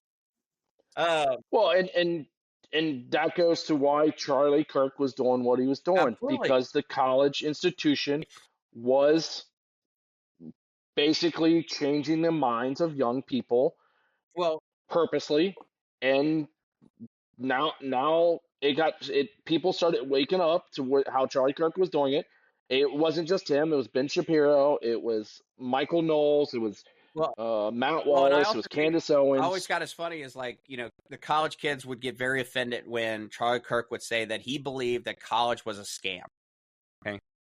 Yeah. And the reason he would say that is, one, because of the teachings or lack of teachings, or the direct movement away from the fundamentals of what college was meant for, back to the green dollar. Yep. But then on top of that, the fact that there are so many college graduates that are getting degrees that either A, aren't using their degree at all, or they're so far in debt because of the degree that they're almost in poverty because they went to college. I mean, I like to, the conversation on Facebook where the guy said, well, you can't get hired in education because of your views. You know what? Probably right. Because the education system is so liberal that, God forbid, we have somebody that thinks differently. Not about teaching kids, because here's the thing. You can ask any student I've ever had, any parent. I didn't go in there and say anything about my political beliefs. I never once told any kid who I voted for, who I didn't vote for, anything like that.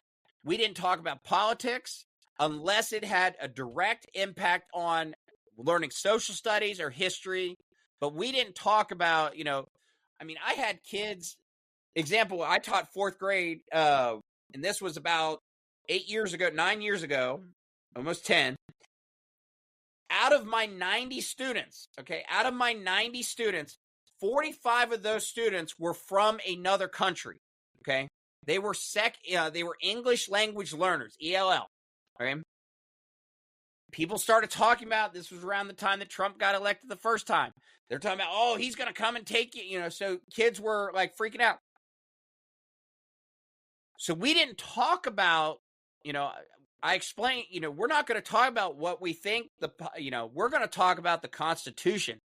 We're going to talk about the rules. We're going to talk about the things that we actually know for sure. So it just drives me absolutely crazy that we, again, colleges, they continue to press things. And again, I'm another example. I have 4 fucking degrees. I'm working on my 5th fucking degree. My best friend makes about $90,000 more than me, and he's never stepped in college. He's an asshole, but you know what? He's fucking making a shit ton more money than I am. 4 fucking degrees, working on my 5th, and it means nothing. Not a goddamn thing. Can I ask you one thing, dude? Why you got to bring Brian involved in this? No, I said my best friend, not Josh. I apologize. I thought you said not Josh. Josh. Get it right. Okay. I've been drinking, buddy, so I miss your things. I know, but that's why I had to correct you because I said my best friend, not Josh's best friend. I like the way you think, sir. So, but Three best friends. we're three best friends. I was a wolf pack of my own. And now I got four of you. Now I got four. But let's. So I don't think we hit hardcore on the fucking situation though. It's like the people in the outburst of fucking Charlie Kirk's death. But I don't even want to pick. I don't even want to pick the liberal side. I mean, it's obvious. Let's be honest. But Jimmy Kimmel being canceled now because he made a smart comment. I mean, I wouldn't call it dude. a comment. Well, I mean, there's a lot of people saying disparaging things about the murder, and that's kind of the reason why. Now you've got, since you said it, I want to bring up 2 points before we stop this whole thing. One is the Discord chat that the kid was on talking with other people. Twitch is another one. I've seen some people. Destiny was one. He just got canceled. He just got thrown off of one of the big servers. That's how he made money. He made a living off of that, and he was talking about killing more conservatives. If you see a conservative, kill him. That's the type of people that need to be removed from all social media. They need everything. Their voice, if they're saying this stuff and it's to how many followers they have, 500, 1 million followers, one of these people could take them serious and actually start doing Honestly, that. those individuals, That's spreading hate. Josh, honestly, those individuals that go out and make those comments of people need to kill, blah, blah, blah, or should be arrested. They're instilling violence. I mean, honestly, here's the thing. If you come up and in face-to-face tell me that you are going to kill me, it is a threat. You can be arrested for that. And if you do it in the state of Ohio, you are threatening me with physical harm. I have every right to stand my ground. what's stand your ground mean? No. If you're threatening to kill me, I have every right to stand my ground. They actually would have to have a weapon and actually be doing something, like just because they look at you and say, I'm going to fucking kill you. Like, you can't shoot them. Get it right. Yeah, shoot on sight. But here's the Can't thing. do that. So my second point to this whole thing is Trump just came out today and said he is going to designate Antifa as a domestic terrorist group. As they should. And now if they start following the money and it leads to these big politicians, you're going to see a lot of people go to jail. Everybody on the Antifa, we're going to really find out who is actually running the shit behind the scene, to where, like, this guy Destiny should be canceled completely off of all social media, Twitch, Discord, whatever. I don't care. You lost your freedom of speech at that point because you are threatening people. Well, you didn't lose your freedom of speech, but again, there's consequences for what you say. Yeah. So you're telling me anyone that speaks out against this guy now is doing his job as a president? No. You have every right to voice your opinion, but it crosses a line when you start threatening. And that's the thing. People don't understand. That's the great thing about our country. You can sit here and say that my president is stupid, blah, blah, blah, blah, blah. He sucks. He's horrible. And no one's going to kick in the door and put you in jail or shoot you.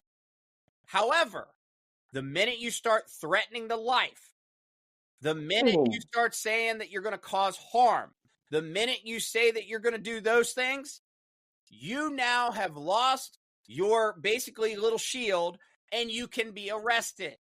That has Hold on, nothing hold on. to What'd do you say? with What'd you say? that has nothing to do with which president is in office.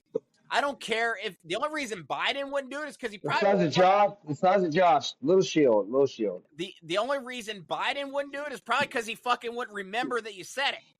But other than that, any other president throughout history, from the past or in the future, if you make a comment, you can say that they're doing a shitty job. You can say that they suck balls. You can say that they suck or that they're terrible individuals. You're allowed to do that. What you can't say is that you're going to cause harm to them. What you can't say is that you can't tell other people that they should cause harm to them. So let's go to the vigils about Charlie Kirk. People destroying him. How's that make you feel? Oh, I'll be honest with you. It's you know what? Just as much as people were upset when they were making all those fucking George Floyd memorials and people were desecrating them and everything else. Rant, brother. You know, did I agree with George Floyd? Do I think he was some kind of hero? No. Fuck no. Fuck that guy. Sorry, I hate that he died, but you know what? At the same time, if you weren't doing drugs and you weren't breaking law, you probably wouldn't fucking die. But Well, he didn't die from asphyxiation either. yeah, I know he died from all the fucking drugs in his system, but it was drug overdose. Yes. Nobody cares about that because we got that white cop in the jail, so we're good. But anyway, Joe, hold on, Joe. Josh, shut up. Joe, go ahead.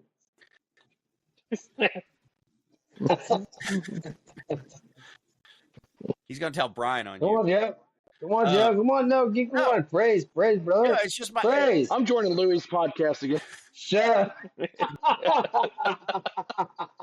Look at that, Matt. Joe. He's leaving the U.S. podcast to join the Chinese podcast. That's fucked up.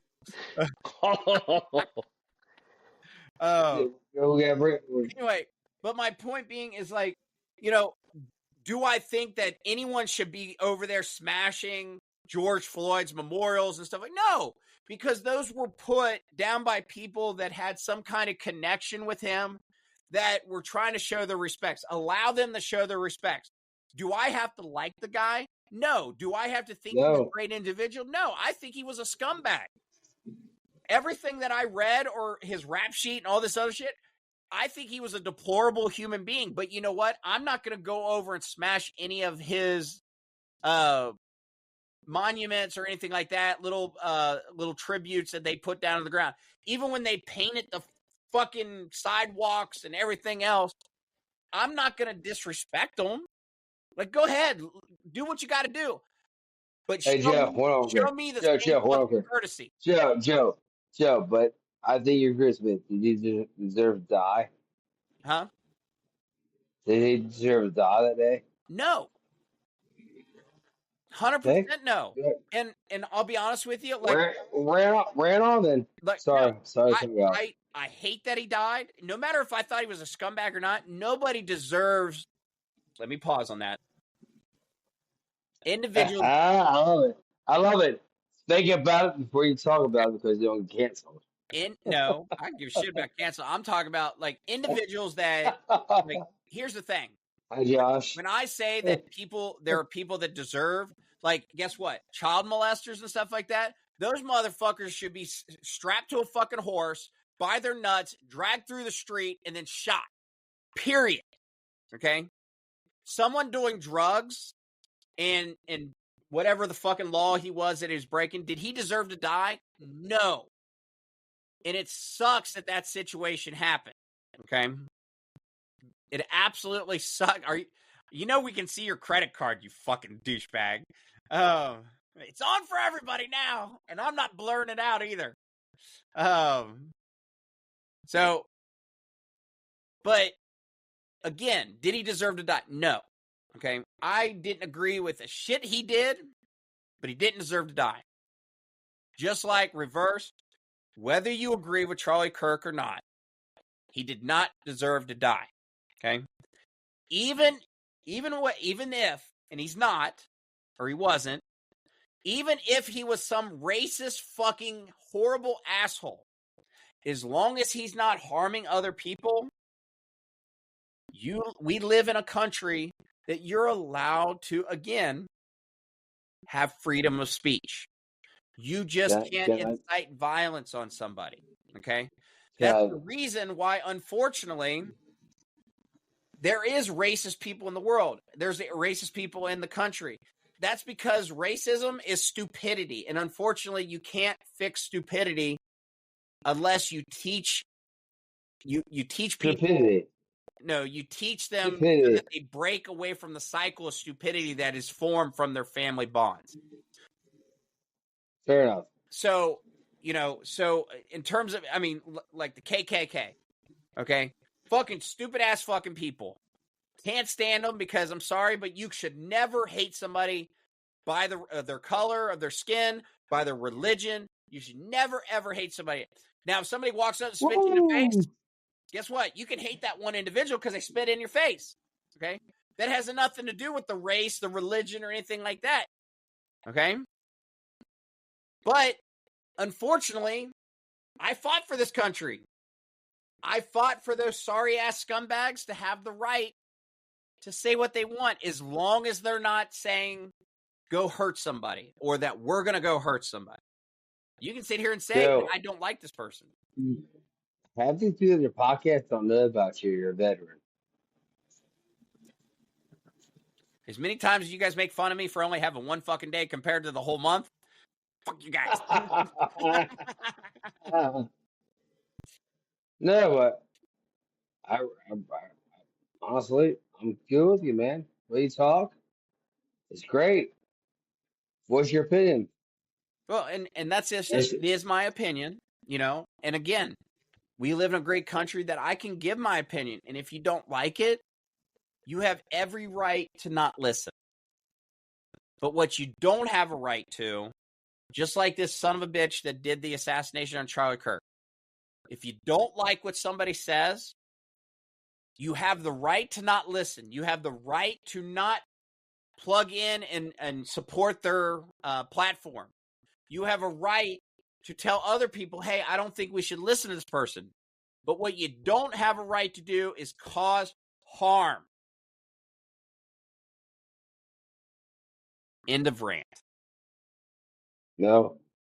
Focus on me now. What happened to Charlie Kirk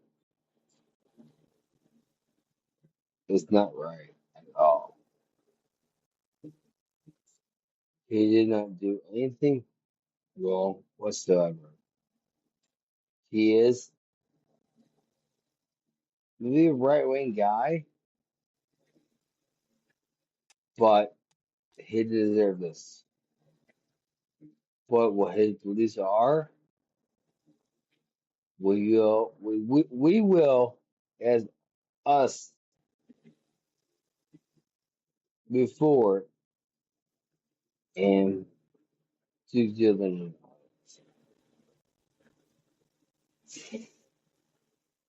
It's messed up. It really is. He's out for a cause. Todd caught him early, probably. I think it was too early. Sad. It really is. At this point in time, I raise a glass to his family. I hope everything for his family will do good.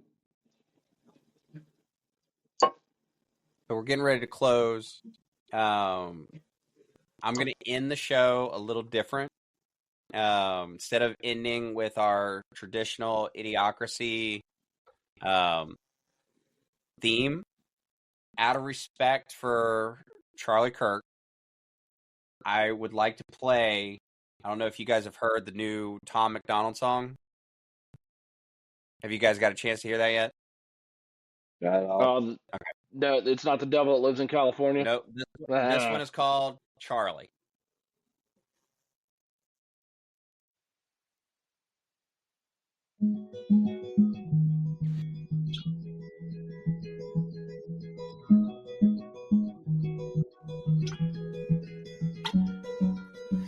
Shot down and he was barely 31.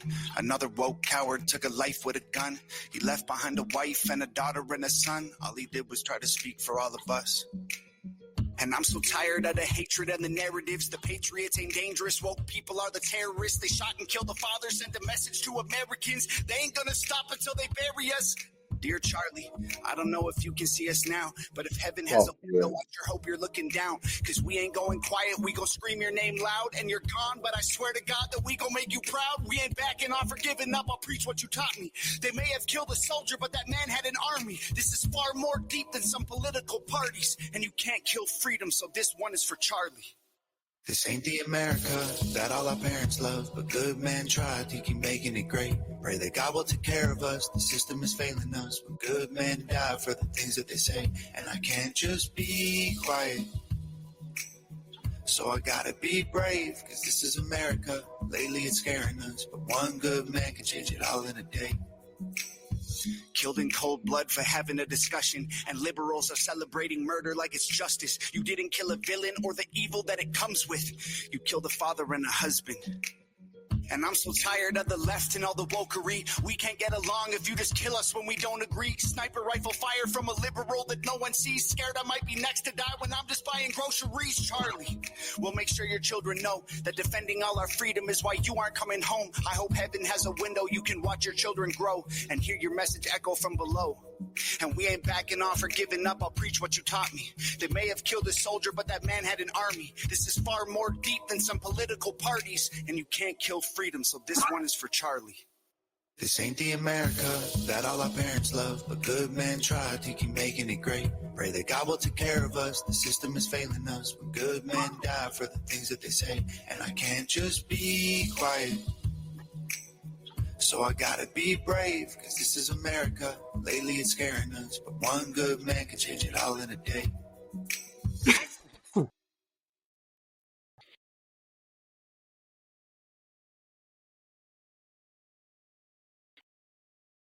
Dude, you get me crying now. So, Seriously. So go. it was a really good song. Tom McDonald comes up with some pretty good songs. I mean, some can be pretty crazy, but that one I felt like really hit the spot and was very respectful, very to the point. So with that being said, we're going to end our show. Okay. Huh? It is the end, dude. Yeah, we're going to end our show. Man. Oh, go ahead. I'm just stop crying, man. Oh, Do your thing, man. all right. End the show. We're going to end our show, but again, our thoughts and prayers to all those that were close, family and friends of Charlie Kirk, and anyone that unfortunately has had their lives taken unnecessarily because rather than sitting down and having a conversation, people think that it's easier or better to just end someone's life rather than just talking with them and understanding that it's okay to disagree. So with that being said, I'm Dr. B. We got Matt. And then Josh, also known as Damn Gina, on episode 18 of Idiocracy Talk Radio. We'll see you next week. Damn, Gina. Yeah. Oh, shit.